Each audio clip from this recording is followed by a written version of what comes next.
السلام عليكم ورحمة الله تعالى وبركاته. الحمد لله نحمده ونستعينه ونستغفره ونؤمن به ونتوكل عليه ونعوذ بالله من شرور أنفسنا ومن سيئات أعمالنا.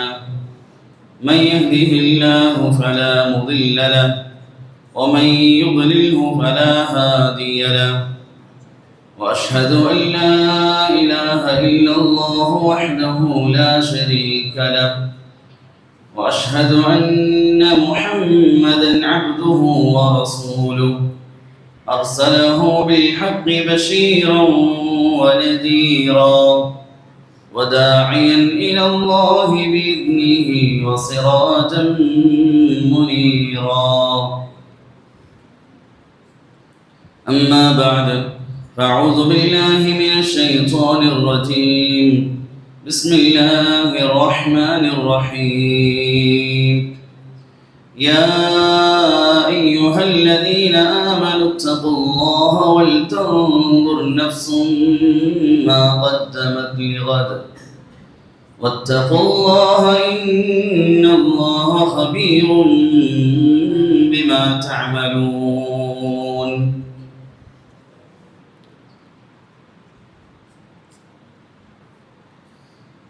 അല്ലാഹു സുബ്ഹാനഹു വ തആല നമ്മുടെ ജീവിതത്തിൽ വന്നുപോയ മുഴുവൻ പാപങ്ങളും പുറത്തുനിന്ന് അനുഗ്രഹിക്കുമാറാകട്ടെ.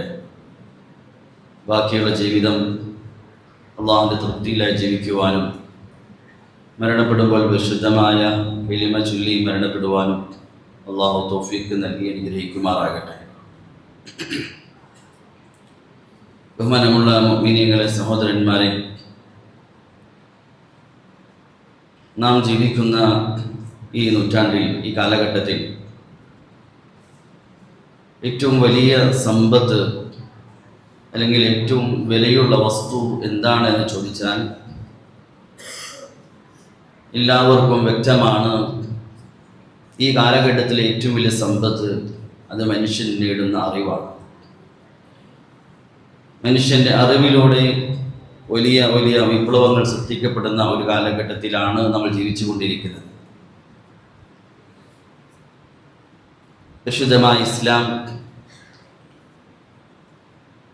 മനുഷ്യൻ നേടുന്ന എല്ലാ അറിവുകളെയും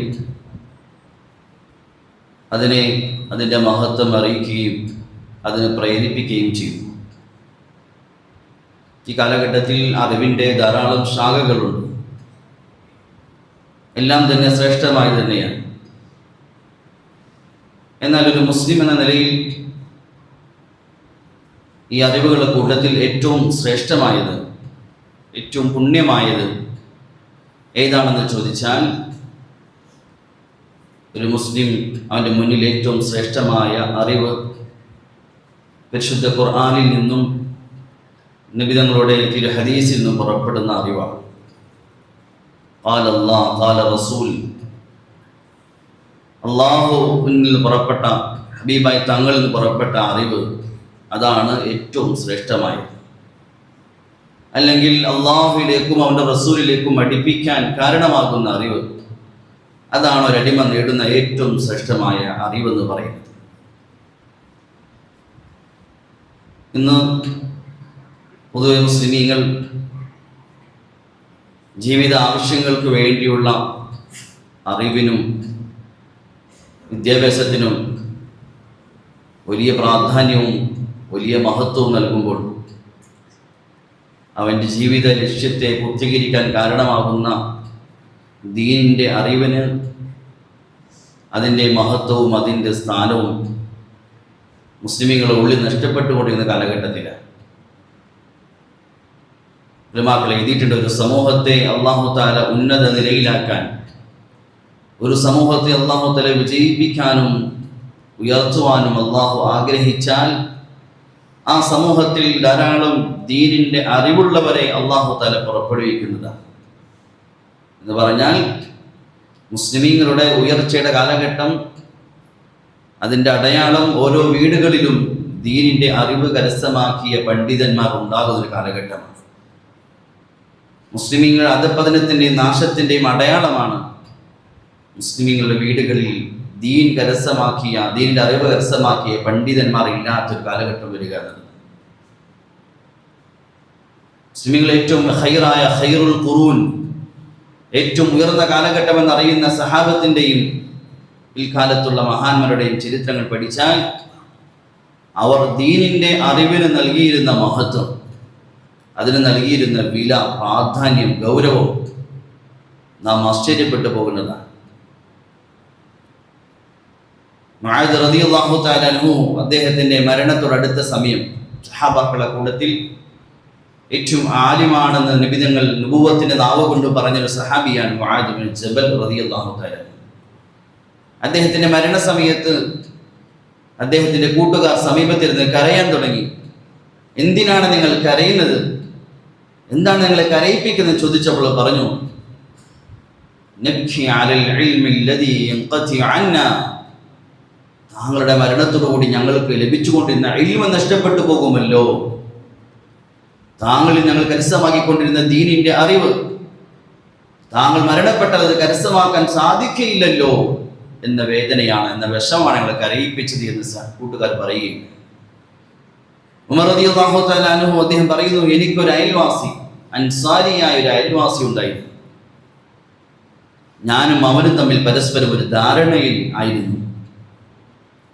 വിധങ്ങൾ നാവിന് പുറപ്പെടുന്ന അറിവ് നഷ്ടപ്പെടാതിരിക്കാൻ വേണ്ടി ഇന്നത്തെ ദിവസം ഞാൻ ജോലിക്ക് പോവുകയാണെങ്കിൽ അൻസാരിയ സഹാബിയെ പറഞ്ഞേൽപ്പിക്കും, നീ നബിതങ്ങളുടെ സദസ്സിൽ പങ്കെടുക്കണം, നീ ഇന്ന് ജോലിക്ക് പോകരുത്, ഇതിന് ഞാൻ മടങ്ങി വരുമ്പോൾ നീ കേട്ട കാര്യങ്ങൾ എന്നെ പറഞ്ഞു കേൾപ്പിക്കണം, നാളെ ഞാൻ നബിതങ്ങളുടെ സദസ്സിൽ പങ്കെടുക്കാം, നീ നിന്റെ ജീവിത ആവശ്യങ്ങൾക്ക് വേണ്ടി നീ യാത്ര ചെയ്യും, ഞാൻ കേട്ട കാര്യങ്ങൾ നിന്നെ പറഞ്ഞു കേൾപ്പിക്കാം. ഇൽമ് നഷ്ടപ്പെടാതിരിക്കാൻ വേണ്ടി, അത് കേൾക്കാനുള്ള ആഗ്രഹം. അബ്ദുല്ലാഹി ഇബ്നു അബ്ബാസ് റളിയല്ലാഹു തആല അൻഹുമ പറയുന്നു, നബി തങ്ങളുടെ വഫാത്തിന് ശേഷം തങ്ങൾ സല്ലല്ലാഹു അലൈഹി വസല്ലമയുടെ ഹദീസുകൾ, നബി തങ്ങൾ പുറപ്പെട്ട അറിവ് അത് അധികമായി കരസ്ഥമാക്കണമെന്ന ആഗ്രഹത്തിന്റെ പേരിൽ ഞാൻ ചെറുപ്രായമായിരിക്കുമ്പോൾ തന്നെ അന്ന് ജീവിച്ചിരിക്കുന്ന സഹാബാക്കളുടെ വീടുകളിലേക്ക് ഞാൻ യാത്ര ചെയ്യുമായിരുന്നു. ശക്തമായ ചൂടുള്ള സമയത്തും തണുപ്പുള്ള സമയത്തും മണൽക്കാറ്റുകൾ അടിക്കുന്ന സമയത്തുമെല്ലാം അവരുടെ വീടിന്റെ വാതിൽക്ക് ഞാൻ കാത്തിരിക്കുമായിരുന്നു. അവരിൽ നിന്ന് നേരിട്ട് നബിതങ്ങളുടെ ഹദീസുകൾ കേൾക്കണമെന്ന ആഗ്രഹത്തിന്റെ പേരിൽ.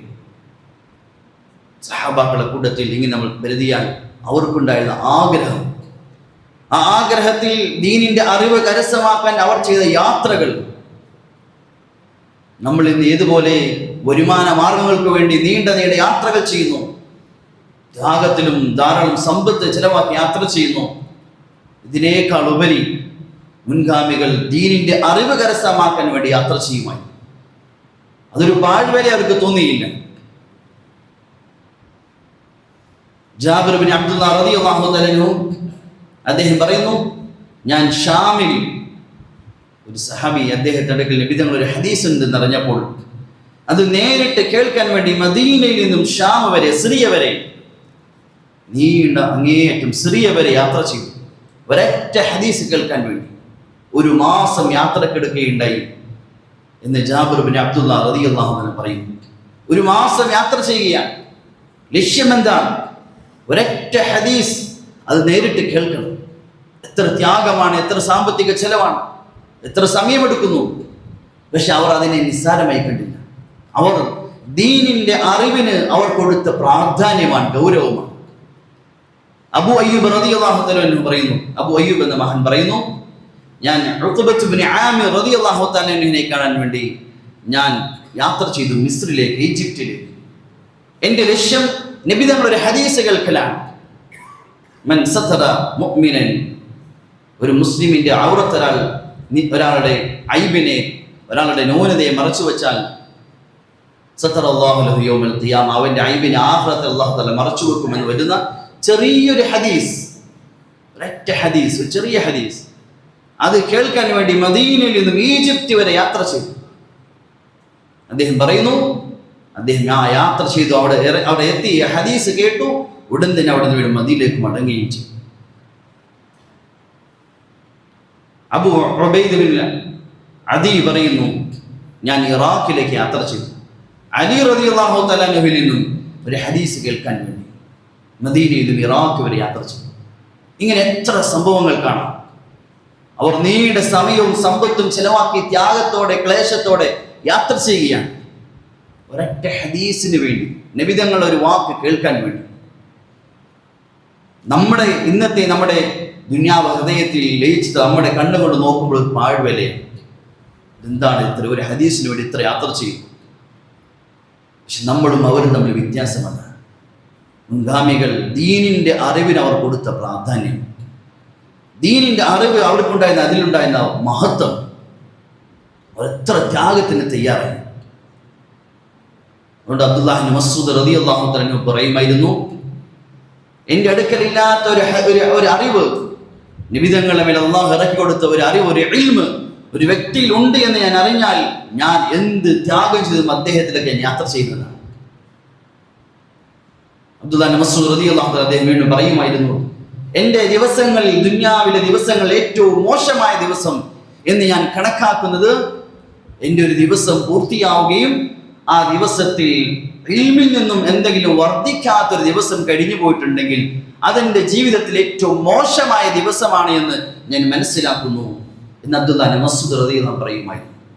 എൻ്റെ ജീവിതത്തിൽ ഏറ്റവും മോശമായ ദിവസം, എൻ്റെ വരുമാനം കുറഞ്ഞ ദിവസം എന്നല്ല, എൻ്റെ ജീവിതത്തിൽ സാമ്പത്തികമായി നഷ്ടം സംഭവിച്ച ദിവസം എന്നല്ല, മറിച്ച് എൻ്റെ അറിവിൽ നിന്നും ഒരു അറിവ് വർദ്ധിക്കാത്ത ദിവസം. ഷാഫി റഹ്മത്തുള്ളാഹി തആല അലൈഹിയോട് ചോദിച്ചു, ഇൽമിന്റെ വിഷയത്തിൽ താങ്കളുടെ അത്യാഗ്രഹം എങ്ങനെയാണ്? അദ്ദേഹം പറഞ്ഞു, എൻ്റെ ആഗ്രഹം എനിക്ക് അള്ളാഹു ശരീരത്തിൽ നൽകിയ എല്ലാ അവയവങ്ങളും ചെവി പോലെ കേൾക്കുന്ന ഒരു അവയവമായിരുന്നുവെങ്കിൽ, എനിക്ക് അള്ളാഹു തആല കേൾക്കാൻ രണ്ട് ചെവികളെ നൽകിയത്, പക്ഷെ ഞാൻ ആഗ്രഹിക്കുകയാണ് ബാക്കി എല്ലാ അവയവങ്ങളും ചെവിയായിരുന്നുവെങ്കിൽ എനിക്ക് ധാരാളമായ ദീനിന്റെ കാര്യങ്ങൾ മറ്റുള്ളവർക്ക് കേൾക്കാൻ സാധിക്കുമായിരുന്നല്ലോ. ഇമാം ഷാഫി റഹ്മത്തുള്ളാഹി തആല പറയുക, ഒരു ഉമ്മ, ആ ഉമ്മക്കൊരു മകനേ ഉള്ളൂ, ആ മകൻ നഷ്ടപ്പെട്ടു പോയാൽ ആ ഉമ്മയുടെ അന്വേഷണം, ആ കുട്ടിയെ അന്വേഷിക്കുന്നത് എങ്ങനെയാണോ അങ്ങനെ ഞാൻ ദീനിന്റെ അറിവിനെ ഞാൻ അന്വേഷിക്കുന്നു എന്ന് ഇമാം ഷാഫി റഹ്മത്തുള്ളാഹി പറയുമായിരുന്നു. അവരുടെ മുന്നിൽ ഏറ്റവും വിലയുള്ളത്, ഏറ്റവും മഹത്വമുള്ളത് അവരുടെ മുന്നിൽ അറിവായിരുന്നു, ദീനിന്റെ അറിവായിരുന്നു. ലജ്ജ ഉണ്ടായിരുന്നില്ല വിഷയത്തിൽ, ദീൻ മനസ്സിലാക്കുന്നതിൽ പഠിക്കുന്നതിൽ അവർക്ക് ലജ്ജയുണ്ടായിരുന്നില്ല.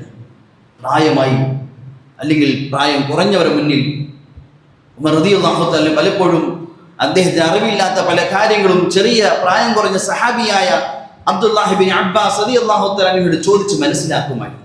നബി തങ്ങൾ മരിക്കുമ്പോൾ തന്നെ അദ്ദേഹത്തിന്റെ പ്രായം 12 13 ആണ്. ഉമർ റളിയല്ലാഹു തആല കാലഘട്ടം എന്ന് പറഞ്ഞാൽ ചെറിയ കുട്ടി കാലഘട്ടമാണ്. ഇത്രയും പ്രധാനപ്പെട്ട ഖലീഫയായ ഉമർ റളിയല്ലാഹു തആല ചെറിയ പ്രായം കുറഞ്ഞ അബ്ദുല്ലാഹി ഇബ്നു അബ്ബാസ് റളിയല്ലാഹു തആലയോട് ചോദിച്ച് മനസ്സിലാക്കുമായിരുന്നു. ഐഷ റളിയല്ലാഹു അൻഹ പറയുന്നുണ്ട്, നിഅമൻ നിസാഉ നിസാഉൽ അൻസാർ, അൻസാരികളായ സ്ത്രീകൾ എത്ര ഉന്നതരാണ്. അവർ ദീനിന്റെ അറിവിനെ മനസ്സിലാക്കുന്നതിൽ ചോദിക്കുന്നതിൽ ലജ്ജയില്ലാത്തവരായിരുന്നു. സല്ലല്ലാഹു അലൈഹി വസല്ലം മുന്നിൽ വന്ന പല കാര്യങ്ങളും ചോദിച്ച് അവർ അറിയുമായിരുന്നു. അത് മുസ്ലിമിയുടെ സുവർണ കാലഘട്ടം, ഏറ്റവും നല്ല കാലഘട്ടം എന്ന് പറഞ്ഞാൽ മുസ്ലിമീങ്ങൾ എല്ലാ വിഭാഗത്തിലുള്ള മുസ്ലിമീങ്ങളും ദീനിന്റെ അറിവിനെ വിലമതിച്ച, ഇൽമിനെ വിലമതിച്ച കാലഘട്ടമാണ്. മുസ്ലിമീങ്ങളുടെ വൈകല്യമുള്ള ആളുകൾ പോലും അവർ അറിവിനെ കരസ്ഥമാക്കി, അന്ധന്മാർ ഇൽമിനെ കരസ്ഥമാക്കി, അടിമകൾ ഇൽമ കരസ്ഥമാക്കി, യതീമീങ്ങൾ ഇൽമ കരസ്ഥമാക്കി, സ്ത്രീകൾ ഇൽമ കരസ്ഥമാക്കി, കുട്ടികൾ ഇൽമ കരസ്ഥമാക്കി, വാർദ്ധക്യം ബാധിച്ച അവരും ഇൽമ കരസ്ഥമാക്കി. ഇങ്ങനെ ഉമ്മത്തിലെ എല്ലാവരും ഇൽമ കരസ്ഥമാക്കിയ, ഇൽമിന് പ്രാധാന്യം കൊടുത്തൊരു കാലഘട്ടം. ഒരിക്കലും ഉമർ റളിയല്ലാഹു തആല മിമ്പറിൽ ദീനിന്റെ ഒരു വിഷയത്തെക്കുറിച്ച് പറഞ്ഞുകൊണ്ടിരിക്കുമ്പോൾ അദ്ദേഹം മഹറിനെ കുറിച്ചുള്ള വിഷയത്തിൽ അദ്ദേഹം പറഞ്ഞു, ഞാൻ ആഗ്രഹിക്കുന്നു മുസ്ലിമീങ്ങളായ സ്ത്രീകളോട് ഇത് പറയുവാൻ, മഹർ വാങ്ങിക്കുന്നതിന് അവർ കുറവ് വരുത്തണം. പുരുഷന്മാരിൽ നിന്നും വിവാഹ സമയത്ത് മഹർ വാങ്ങിക്കുന്നത് കൂടുതലായിരിക്കും തോന്നുന്നു, അത് കുറയ്ക്കണം. അപ്പൊ സദസ്സിലുണ്ടായിരുന്ന പ്രായമായൊരു സ്ത്രീ എണീറ്റ് ഉമർ റളിയല്ലാഹു തആല ചോദിച്ചു, പരിശുദ്ധ ഖുർആനിൽ അല്ലാഹു തആല പറയുന്നത് വആതൈതും ഇഹ്ദാഹുന്ന ഖിൻതാറൻ, ഒരു കൂമ്പാരം നിങ്ങൾ മഹർ നൽകിയാലും എന്ന് അല്ലാഹു തആല ഉപയോഗിച്ചിരിക്കുമ്പോൾ നിങ്ങൾക്ക് എന്ത് ധൈര്യമുണ്ട് ഉമറേ അതിനെ നിഷേധിക്കാൻ? നാം മനസ്സിലാക്കേണ്ടത് സഹാബാക്കൾ സ്ത്രീകൾ പോലും ഖുർആനിന്റെ ഓരോ ആയത്തുകളും അതിന്റെ ആശയങ്ങളും മനസ്സിലാക്കിയവരായിരുന്നു. സഹാബാക്കളുടെ കൂട്ടത്തിൽ സ്ത്രീകൾ അറിവുള്ളവരായിരുന്നു, അടിമകൾ അറിവുള്ളവരായിരുന്നു. എത്ര പ്രസിദ്ധമായ മഹാന്മാർ അവർ അടിമകളായിരുന്നു. ഹജ്ജാജ് ബിൻ യൂസുഫ് റഹ്മത്തുള്ളാഹി തആല അലൈഹി ഒരിക്കൽ സഫ്വാൻ ബിൻ ഖാലിദിനോട് ചോദിച്ചു, ബസ്റയിൽ ഏറ്റവും വലിയ ശ്രേഷ്ഠമായ വ്യക്തി, മഹാനായ വ്യക്തി ആരാണ്? അദ്ദേഹം പറഞ്ഞു, അത് ഹസൻ ബസ്രിയാണ്. Hajjaj bin Yusuf, Hasan Basri അടിമയുടെ മകനല്ലേ, അടിമയല്ലേ? പറഞ്ഞു, അതെ, പക്ഷേ അദ്ദേഹത്തിന്റെ അടുക്കൽ ഇൽമുണ്ട്, അറിവുണ്ട്, ദീനിന്റെ അറിവ് കരസ്ഥമാക്കിയ ഒരു പണ്ഡിതനാണ്. അദ്ദേഹത്തിന്റെ ഇൽമിലേക്ക് ജനങ്ങളെല്ലാം ആവശ്യക്കാരാണ്. അദ്ദേഹം ജനങ്ങളുടെ സമ്പത്തിലേക്ക് ആവശ്യക്കാരനുമല്ല. ഹജ്ജാജ് ബിൻ യൂസുഫ് പറഞ്ഞു, ശരിയാണ്, ഏറ്റവും ശ്രേഷ്ഠമായ വ്യക്തി ഹസൻ ബസ്രിയാണ്. കാരണം അദ്ദേഹത്തിന്റെ അടുക്കൽ ദീനിന്റെ അറിവുണ്ട്. അന്ധന്മാർ, ഉമ്മത്തിലെ അന്ധന്മാർ, റഹ്മത്തുള്ളാഹി തആല ജന്മന അന്ധനായിരുന്നു. പക്ഷെ ഹദീസിന്റെ വിശുദ്ധതയും ഹാഫിളായിരുന്നു. ഹദീസിൽ ഹാഫിൾ പറഞ്ഞാൽ ആയിരക്കണക്കിന് ഹദീസിൽ മനഃപ്പാഠമാക്കണം. യതീമീങ്ങൾ, സുഫിയാൻ ഇബ്നു ഉയൈന, ഇമാം ഷാഫി, ഇങ്ങനെ എത്രയോ മഹാന്മാർ യതീമീങ്ങളായിരുന്നു. അവർ യതീമായിരുന്നു, പക്ഷേ ദീനിന്റെ അറിവ് കരസ്ഥമാക്കി. അവർ ഉമ്മമാർ, എൻ്റെ ഭർത്താവ് മരണപ്പെട്ടു, ആ ഒരു മകനേ ഉള്ളൂ, ഈ മകനെ കൊണ്ട് ദുന്യാവ് സമ്പാദിക്കാം എന്നല്ല ചിന്തിച്ചത്. ആ മക്കളെയും ദീന്റെ വഴിയിൽ പറഞ്ഞയച്ചു. ഇങ്ങനെ ഉമ്മത്തിലെ എല്ലാ വിഭാഗക്കാരും ദീനിന്റെ ഇൽമിന് പ്രാധാന്യം കൊടുത്തൊരു കാലഘട്ടം, അതായത് മുസ്ലിമീങ്ങളുടെ ഏറ്റവും സുവർണ കാലഘട്ടം. വലിയ വലിയ ദീനിന്റെ അത്യാഗ്രഹികളെ കാണാൻ സാധിക്കുമായിരുന്നു. അബു മുസ്ലിം ബസ്രി റഹ്മത്തുള്ളാഹി തആല ബസ്രയിൽ ബഗ്ദാദിൽ വന്നപ്പോൾ ജനങ്ങളെല്ലാം ഒരുമിച്ച് കൂടി അദ്ദേഹത്തിന് ദീൻ കേൾക്കാൻ വേണ്ടി. ചരിത്രത്തിൽ കാണാം, ആ സദസ്സ് കഴിഞ്ഞപ്പോൾ ഹദീസ് എഴുതാൻ വേണ്ടി ഒരുമിച്ച് കൂടി ആളുകൾ മഷിക്കുപ്പികൾ എണ്ണി നോക്കിയപ്പോൾ 40,000 മഷിക്കുപ്പികൾ ഉണ്ടായിരുന്നു. ഇത്ര വലിയ സംഘം ആ കാലഘട്ടത്തിൽ ദീൻ കേൾക്കാൻ ഒരുമിച്ച് കൂടുമായിരുന്നു. ഇമാം ബുഖാരിയുടെ ഉസ്താദ് ആസിം ബിൻ അലി റഹ്മത്തുള്ളാഹി തആല അലൈഹി അദ്ദേഹം ബഗ്ദാദിൽ വന്നപ്പോൾ അദ്ദേഹം പറയുന്ന ഹദീസുകൾ ജനങ്ങളിലേക്ക് വലിയ സംഘമായതിന്റെ പേരിൽ പറഞ്ഞു കേൾപ്പിക്കാൻ വേണ്ടി പലപ്പോഴും ആവർത്തിച്ച് പറയേണ്ടി വന്നിട്ടുണ്ട്. ചരിത്രത്തിൽ കാണാം, ഹദ്ദസന അബുൽ ലൈസ് എന്ന് 14 പ്രാവശ്യം ആവർത്തിച്ചൊരു വാക്ക് പറയേണ്ടി വന്നു. അത്ര വലിയ സദസ്സായിരുന്നു. ഇതെല്ലാം പറയുന്നത് എന്തിനു വേണ്ടിയാണ്? ഒരു കാലഘട്ടം മുസ്ലിമീങ്ങളുടെ ഇങ്ങനത്തെ ഒരു സുവർണ കാലഘട്ടം ഉണ്ടായിരുന്നു.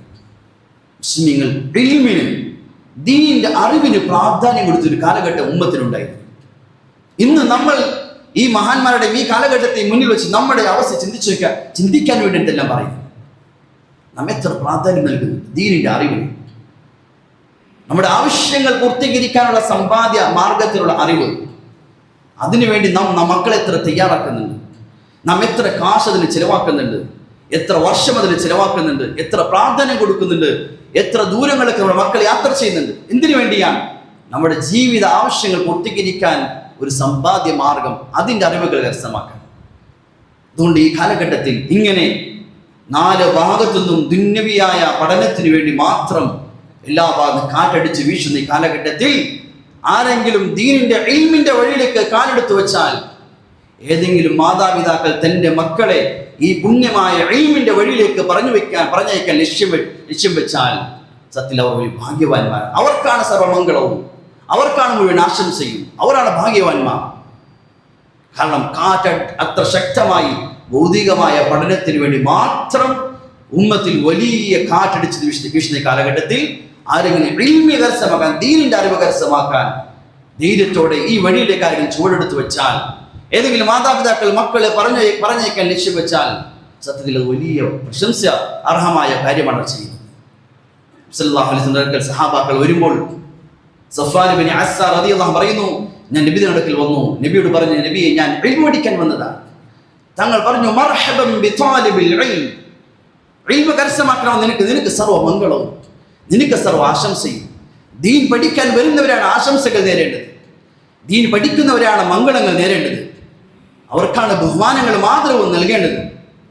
സഹാബാക്കൾ പറയുന്നു, അബൂ സഈദ് റളിയല്ലാഹു അൻഹു അടുക്കൽ ഞങ്ങൾ ദീൻ പഠിക്കാൻ വരുമ്പോൾ അദ്ദേഹം ഞങ്ങളോട് പറയുമായിരുന്നു, മർഹബൻ ബി വസിയ്യത്തി റസൂലില്ലാഹ്, നബി തങ്ങൾ ഞങ്ങൾ വസിയത്ത് ചെയ്തിട്ടുണ്ട് നിങ്ങൾക്ക് മർഹബകൾ നേരാൻ വേണ്ടി, ദീൻ പഠിക്കാൻ വരുന്നവർക്ക് ആശംസകൾ നേരാൻ വേണ്ടി. അബൂ ഹുറൈറ റളിയല്ലാഹു അൻഹു അടുക്കൽ കൂട്ടുകാർ പറയുന്നു, ഞങ്ങൾ ഇൽമു പഠിക്കാൻ വേണ്ടി പോയാൽ അദ്ദേഹം ഞങ്ങൾക്ക് മംഗളങ്ങൾ ആശംസകൾ നേരുമായിരുന്നു. കാരണം ഏറ്റവും വലിയ മാർഗത്തിൽ വന്നിരിക്കുന്നത് ഭൂമിയിൽ ഒരു മനുഷ്യൻ എടുത്തു വെക്കുന്ന ഏറ്റവും ഉന്നതമായ ചുവട്, തൻ്റെ മക്കളെ പറഞ്ഞയക്കുന്ന ഏറ്റവും ഉന്നതമായ വഴി ദീനിന്റെ അറിവിന്റെ മാർഗമാണ്. അതുകൊണ്ട് ഈ കാലഘട്ടത്തിൽ മക്കളെ ഉന്നത അവസ്ഥയിൽ എത്തിക്കണം. എൻ്റെ മകൻ ഏറ്റവും ഉയർന്ന അവസ്ഥയിലെത്തണം, ഉന്നതമായ സ്ഥാനത്തെത്തണം. ഏതെങ്കിലും മാതാപിതാക്കൾ ഇങ്ങനെ ആഗ്രഹിക്കുന്നുണ്ടെങ്കിൽ അവർ ചെവി തുറന്ന് കേൾക്കട്ടെ. ലോകത്തെ ഏറ്റവും ശ്രേഷ്ഠമായ വഴി ഇൽമിന്റെ വഴി തന്നെയാണ്. അതിനേക്കാൾ ശ്രേഷ്ഠമായ മാർഗം ദുനിയാവിലില്ല. ഏതെങ്കിലും മാതാപിതാക്കൾ എൻ്റെ മകൻ ഏറ്റവും ഉന്നത അവസ്ഥയിലെത്തണമെന്ന് ആഗ്രഹിക്കുന്നെങ്കിൽ അവർക്കുള്ള ഏക മാർഗം, ലോകത്തെ ഏറ്റവും ഉയർന്ന വഴി ദീനിന്റെ അറിവ് കരസ്ഥമാക്കലാണ്.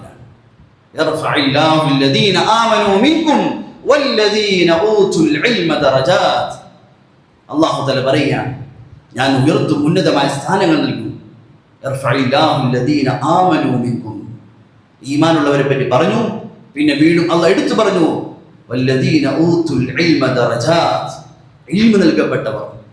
ഇമാം അലൂസി റഹ്മത്തുള്ളാഹി പറയുന്നുണ്ട്, ആമനു എന്ന് പറഞ്ഞപ്പോൾ എല്ലാവരും ഉൾപ്പെട്ട് കഴിഞ്ഞു. പിന്നെ വീണ്ടും ഇൽമുള്ളവരെ എടുത്തു പറയാനുള്ള കാരണം അവർ പ്രത്യേകമായ ഒരു വിഭാഗമാണ്. അവർക്ക് തുല്യമായ ലോകത്താരുമില്ല. ഇൽമിന്റെ അഹലുകാർ, ഇൽമ കരസ്ഥമാക്കുന്നവർ, അവർക്ക് തുല്യമായ ലോകത്ത് വിഭാഗവുമില്ല. ഏറ്റവും ഉന്നതർ അവർ തന്നെയാണ്. ഇമാം ഔസാഇ റഹ്മത്തുള്ളാഹി തആലഹി തന്റെ ശിഷ്യന്മാർ അദ്ദേഹത്തിന് ദീൻ പഠിച്ച് മടങ്ങിപ്പോകുമ്പോൾ അദ്ദേഹം കൂട്ടത്തിൽ നടക്കുമായിരുന്നു. ശിഷ്യന്മാർ പറഞ്ഞു, നിങ്ങൾ പ്രായമായി, എന്തിനാ ഉസ്താദ് ഞങ്ങൾ കൂട്ടത്തിൽ നടക്കുന്നത്? അദ്ദേഹം പറഞ്ഞു, വിട്ടേക്കും, ഞാൻ നടക്കാനുള്ള കാരണം ഭൂമിയിൽ അല്ലാഹു തആല ആരുടെയെങ്കിലും നടത്തം കണ്ട് അല്ലാഹു തആല അഭിമാനം കൊള്ളുന്നുണ്ടെങ്കിൽ അത് ദീൻ പഠിക്കുന്ന നിങ്ങളുടെ നടത്തം മാത്രമാണ്. അതുകൊണ്ട് ഞാൻ ആഗ്രഹിക്കുന്നു നിങ്ങളുടെ കൂട്ടത്തിൽ നടക്കാൻ. ലോകത്തേക്ക് ശ്രേഷ്ഠമായ നിങ്ങളാണ് അത് എന്ന് തന്നെ മുതഅല്ലിമീങ്ങളോട്, ദീൻ പഠിക്കാമെന്ന് മക്കളോട് അദ്ദേഹം പറയുമായിരുന്നു. ലോകത്തെ ഏറ്റവും ശ്രേഷ്ഠമായവർ.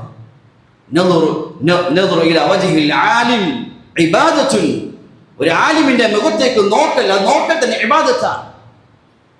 ഒരു ആലിമിന്റെ ദീൻ കരസ്ഥമാക്കുന്ന ഒരാളുടെ മുഖത്തേക്ക് നോക്കൽ, ആ നോക്ക് എന്ന് തന്നെ ഇബാദത്താണ്. എത്ര ശ്രേഷ്ഠമാണ്. പറയുന്നു, ആരെങ്കിലും അമ്പിയാക്കളുടെ സദസ്സുകൾ കാണാൻ ആഗ്രഹിക്കുന്നെങ്കിൽ ഉലമാഇന്റെ സദസ്സിലേക്ക് നോക്കി. അവർക്ക് നുബുവത്തില്ലാതെ മാത്രം, പക്ഷെ അവരുടെ സദസ്സിന്റെ സ്ഥാനം സദസ്സിന്റെ തുല്യമാണ്. അതുകൊണ്ട് അബ്ദുല്ലാഹി മുബാറക് റഹ്മത്തുള്ളാഹി തആല ചോദിച്ചു, നിങ്ങൾ നാളെ മരണപ്പെടുമെന്നറിഞ്ഞാൽ നിങ്ങൾ എന്ത് നന്മയാണ് ചെയ്യുന്നത്? നാളെ നിങ്ങളുടെ മരണം സംഭവിക്കുമെന്നറിഞ്ഞാൽ നിങ്ങൾ ഏത് നന്മയിലേക്ക് പ്രവേശിക്കും? അദ്ദേഹം പറഞ്ഞു, ഒരു സംശയവുമില്ല, മരണപ്പെടാൻ ഏറ്റവും ഉന്നതമായ മാർഗം ദീൻ പഠിക്കാൻ പുറപ്പെടലാണ്. അതുകൊണ്ട് ഞാൻ ദീനിന്റെ ഇൽമിനെ തേടി യാത്ര ചെയ്യും. ആ വഴി ഞാൻ മരണപ്പെടട്ടെ. ഒരു ഉമ്മ തന്റെ മക്കളെ ഏറ്റവും ഉന്നതമായ മാർഗത്തിൽ ആക്കാൻ ആഗ്രഹിക്കുന്നുണ്ടെങ്കിൽ അത് ലോകത്തെ ഏക മാർഗം ദീനിന്റെ ഇൽമിനെ കരസ്ഥമാക്കലാണ്, ഖുർആനിന്റെ ഹദീസിന്റെ അറിവിനെ കരസ്ഥമാക്കലാണ്. കാരണം അല്ലാഹു തആല ദീൻ ഒരു ആലിമിന് നൽകുന്ന സ്ഥാനം എത്ര ഉന്നതമാണ്. അതുകൊണ്ട് തന്നെ ഉലമാക്കൾ എഴുതി, ഒരു ആലിമിന്റെ സ്ഥാനം ഇത്രയും ഉന്നതമാണ്. അതുകൊണ്ട് ഏതെങ്കിലും ഒരു മുസ്ലിം ഒരു ആലിമിനെ നിന്ദതയുടെ കണ്ടുകൊണ്ട് നോക്കിയാൽ, അബ്ദുല്ലാഹി മുബാറക് റഹ്മത്തുള്ളാഹി പറയുന്നു, ഒരു ബുദ്ധിമാൻ 3 വിഭാഗക്കാരെ ഒരിക്കലും നിന്ദിക്കുകയില്ല, ബഹുമാനിക്കാതിരിക്കുകയില്ല. കാരണം അത് അവന്റെ നാശത്തിന് കാരണമാണ്. അതിൽ ഒന്ന് അദ്ദേഹം പറഞ്ഞു, ഒരു ആലിമിനെ ബഹുമാനിക്കാതിരിക്കൽ അത് അവന്റെ നാശത്തിന് കാരണമാണ്. റഷീദ് അഹമ്മദ് ഗംഗോഹി റഹ്മത്തുള്ളാഹി പറയുമായിരുന്നു, ഒരു ആലിമിനെ ആരെങ്കിലും നിന്ദിക്കുന്നത് കണ്ടാൽ നിങ്ങൾ ഉറപ്പിച്ചുകൊള്ളിൽ, അവന്റെ ഖബറിൽ അവന് വെക്കപ്പെട്ടാൽ അവന്റെ മുഖത്തെ കിബിലയും തിരിക്കപ്പെടുന്നതാണ്. സംശയമുണ്ടെങ്കിൽ അങ്ങനത്തെ മനുഷ്യന്റെ ഖബറെ കുറിച്ച് നിങ്ങൾ നോക്കിക്കൊള്ളിൽ. ഏതെങ്കിലും ഒരു മനുഷ്യൻ ആലിമിനെ നിന്ദിച്ചാൽ ഖബറിൽ വെക്കപ്പെട്ട് കഴിയുമ്പോൾ അവന്റെ മുഖത്തെ കിബിലയും തിരിക്കപ്പെടുന്നതാണ്. ഇമാം ഇബ്നു അസാഖിർ റഹ്മത്തുള്ളാഹി പറയുന്നു, ആലിമീങ്ങളുടെ ഗീബത്തിന്റെ കുറ്റങ്ങൾ പറയുന്നത് ലുഹൂമുൽ ഉലമാ മസ്മൂമത്തുൻ, അത് വിഷം പുരട്ടപ്പെട്ടതാണ്, അതവന്റെ നാശത്തിന് കാരണമായി. കാരണം ഒരു ആലിം എന്ന് പറഞ്ഞാൽ ദീനിന്റെ അറിവ് കരസ്ഥമാക്കിയവർ ഉമ്മത്തിലെ ഏറ്റവും ഉന്നതരാണ്. തങ്ങൾ സല്ലല്ലാഹു അലൈഹി വസല്ലം നുബുവത്തിന്റെ നാവ് കൊണ്ട് തങ്ങൾ പറഞ്ഞു, ലൈസ മിന്നാ, ലൈസ മിന്നാ, എന്നിൽപ്പെട്ടവനല്ല 3 വിഭാഗം ആളുകൾ. ഒന്ന് തങ്ങൾ പറഞ്ഞു, മല്ലം യുജില്ല കബീറന, മുതിർന്നവരെ പ്രായമായവരെ ബഹുമാനിക്കാത്തവർ, ആദരിക്കാത്തവർ എന്നിൽപ്പെട്ടവനല്ല. വയർഹം സഗീറന, ചെറിയവരുടെ കരുണ കാണിക്കാത്തവർ. മൂന്നാമത് തങ്ങൾ പറഞ്ഞു, ഈ ഉമ്മത്തിലെ ആലിമിന്റെ ഹക്കുകൾ അവരെ ബഹുമാനിക്കാത്തവർ ലൈസ മിന്നാ, എന്നിൽപ്പെട്ടവരല്ല. ഈ ഉമ്മത്തിലെ ഏറ്റവും ഉന്നതർ, അല്ലാഹു ഏറ്റവും ഉന്നത സ്ഥാനം നൽകിയവർ ഈ ഉമ്മത്തിലെ ഉലമാക്കളാണ്, ദീൻ കരസ്ഥമാക്കിയവരാണ്. അബ്ദുല്ലാഹി ഇബ്നു അബ്ബാസ് റളിയല്ലാഹു തആല അദ്ദേഹം ഒട്ടകപ്പുറത്തിരിക്കുമ്പോൾ സെയ്ദ് റളിയല്ലാഹു തആല വന്നപ്പോൾ അദ്ദേഹത്തിന്റെ കൈ പിടിച്ച് ചുംബനങ്ങൾ കൊടുത്തു. എന്നിട്ട് പറഞ്ഞു, നിബിതങ്ങൾ ഞങ്ങൾ വസീയത്ത് ചെയ്തിട്ടുണ്ട്, നിങ്ങളുടെ ഉലമാക്കളെ ബഹുമാനിക്കണമെന്ന്. അതുകൊണ്ടാണ് ഞങ്ങളുടെ ആലിമായ സെയ്ദ് നിങ്ങളെ ഞങ്ങൾ ബഹുമാനിക്കുന്നു പറയുന്നത്. അടി ഉമ്മത്തിലെ ഏറ്റവും ഉന്നതം ഉമ്മത്തിലെ ഇൽമ കരസ്ഥമാക്കിയവരാണ്. അതുകൊണ്ട് ഏതെങ്കിലും മാതാപിതാക്കൾ, ഏതെങ്കിലും വാപ്പയും ഉമ്മയും തന്റെ മകനെ ഏറ്റവും ഉന്നത സ്ഥാനത്തെത്തിക്കാൻ ആഗ്രഹിക്കുന്നെങ്കിൽ ഈ ലോകത്തൊരൊറ്റ മാർഗമേ ഉള്ളൂ, ആ മക്കൾക്ക് ഇൽമ കരസ്ഥമാക്കി ഇൽമുള്ള വഴി പറഞ്ഞയക്കില്ല. അബുൽ ഹസൻ നദവി റഹ്മത്തുള്ളാഹി പറയുന്നുണ്ട്, എൻ്റെ ഉമ്മ, എൻ്റെ വാപ്പ ചെറുപ്പത്തിൽ മരണപ്പെട്ട എൻ്റെ ഉമ്മ എന്നെ വളർത്തി. അങ്ങനെ ഞാൻ ദീനിന്റെ അറിവിന്റെ ഇൽമിന്റെ വഴിയിൽ പഠിച്ചുകൊണ്ടിരിക്കുമ്പോൾ എൻ്റെ കുടുംബത്തിലുള്ളവരെല്ലാം അധികമായി ഭൗതികമായ പഠനത്തിന്റെ മേഖലയിലായിരുന്നു. എൻ്റെ മനസ്സിലും ആഗ്രഹം തോന്നി, ഞാൻ മാത്രം ഇതിനായി ഇൽമിന്റെ വഴിയിൽ സമയം ചെലവഴിക്കുന്നു. ഉമ്മക്ക് ഞാൻ കത്തെഴുതി, ആ കാലഘട്ടം ഉമ്മക്ക് ഞാൻ കത്തെഴുതി, ഞാൻ ഈ മാർഗത്തിൽ മടങ്ങി വരാൻ ആഗ്രഹിക്കുന്നു. ഉമ്മ തിരിച്ചെനിക്കൊരു കത്തെഴുതി, മോനെ അബുൽ ഹസൻ, അള്ളാഹു എനിക്കൊരു മകനാണ് നൽകിയത്. എൻ്റെ ആഗ്രഹം, ഞാൻ എൻ്റെ ദുആ എന്ന് പറഞ്ഞാൽ, അള്ളാഹു നീ എനിക്ക് 100 മക്കളെ തന്നാലും ആ 100 മക്കളെയും ദീനിന്റെ ഇൽമ കരസ്ഥമാക്കാൻ ഞാൻ പറഞ്ഞയക്കുമായിരുന്നു അള്ളാഹുവേ. പക്ഷെ എനിക്കൊരു മകനാണ് നീ നൽകിയത്, അതുകൊണ്ട് 100 മക്കൾക്ക് കൊടുക്കുന്ന മുഴുവൻ കഴിവും എൻ്റെ മകൻ അബുൽ ഹസൻ നൽകണമേ എന്ന് ഞാൻ ദുആ ചെയ്യണം മോനെ, അതുകൊണ്ട് നീ അതിൽ ഉറച്ചു നിൽക്കും എന്ന് ഉമ്മ തിരിച്ച് കത്തെഴുതുകയാണ്. ഒരു കാലഘട്ടം മുസ്ലിമീങ്ങൾ, ഉമ്മമാർ, വാപ്പമാർ അവരുടെ മുഴുവൻ മക്കളെ ആലിമാക്കാൻ ആഗ്രഹിച്ചു. അതുകൊണ്ട് ഈ കാലഘട്ടത്തിൽ നമുക്കത് സാധിക്കുന്നില്ലെങ്കിൽ നമ്മുടെ ഓരോ വീടുകളിലും ഒരാലിമെങ്കിലും ഉണ്ടാകട്ടെ. അള്ളാഹു മക്കളെ തന്നു, നിഅമത്താണ്. എപ്പോഴാണ് നിഅമത്താകുന്നത്? ഈ മക്കൾ മുഖേന നമ്മുടെ ദർജകൾ ഉയരണം, നമ്മുടെ സ്വർഗത്തിന്റെ ദർജകൾ ഉയരണം. അതിനുള്ള മാർഗം നമ്മുടെ മക്കളെ ദീനിന്റെ അറിവിന്റെ വഴിയിൽ പറഞ്ഞയക്കലാണ്, അവരെ ആലിമാക്കി ഹാഫിളാക്കി. ഭയമാണെന്ന് ശൈത്താൻ ഭയപ്പെടുത്തുകയാണ്. റിസ്ക് എന്താകും, ജീവിതം എന്താകും? ദുന്യാവിലൊന്ന് കണ്ണോടിച്ച് നോക്കി ദീൻ കരസ്ഥമാക്കിയതിന്റെ പേരിൽ, ദീനിന്റെ അറിവ് കരസ്ഥമാക്കിയതിന്റെ പേരിൽ ഏതെങ്കിലും വഴിയിൽ ഏതെങ്കിലും ആളുകൾ പട്ടിണിയിൽ ദാരിദ്ര്യം കഴിഞ്ഞുകൂടുന്നുണ്ട്. നമ്മൾ ശൈത്താൻ വഞ്ചിക്കുന്നതാണ്. അതുകൊണ്ട് നമ്മുടെ മക്കളെ ആലിമീങ്ങളാക്കി, ഹാഫിളീങ്ങളാക്കി, പ്രത്യേകിച്ച് വെക്കേഷൻ അവധി സമയങ്ങളിൽ നമ്മുടെ മക്കൾക്ക് ദീൻ പഠിക്കാനുള്ള അവസരങ്ങൾ കണ്ടെത്തി ഒരു സമയങ്ങൾ നഷ്ടപ്പെടുത്താതെ അള്ളാഹുവിന്റെ കാര്യങ്ങൾ മനസ്സിലാക്കി അമൽ ചെയ്യാൻ തൗഫീഖ് ചെയ്യുമാറാകട്ടെ. നമ്മുടെ പള്ളിയിലും ഇൻഷാ അല്ലാഹ് ഏപ്രിൽ 15 മുതൽ മെയ് 15 വരെ ഒരു മാസത്തെ വെക്കേഷൻ ക്ലാസ് നടക്കുന്നുണ്ട്. അതുപോലെ അൽഹംദുലില്ലാഹ് ഏപ്രിൽ 13 നമ്മുടെ നാട്ടിൽ നിന്ന് ദീന്റെ വഴിയിൽ ജമാഅത്തുകൾ പുറപ്പെടുന്നുണ്ട്. മക്കളെ അവധി സമയങ്ങൾ നഷ്ടപ്പെടുത്താതെ ദീന്റെ കാര്യങ്ങൾ മനസ്സിലാക്കാൻ, പഠിക്കാൻ, പറഞ്ഞേക്കാൻ വേണ്ടി പരിശ്രമിക്കും. അള്ളാഹു തആല അമൽ ചെയ്യാൻ തൗഫീഖ് ചെയ്യുമാറാകട്ടെ.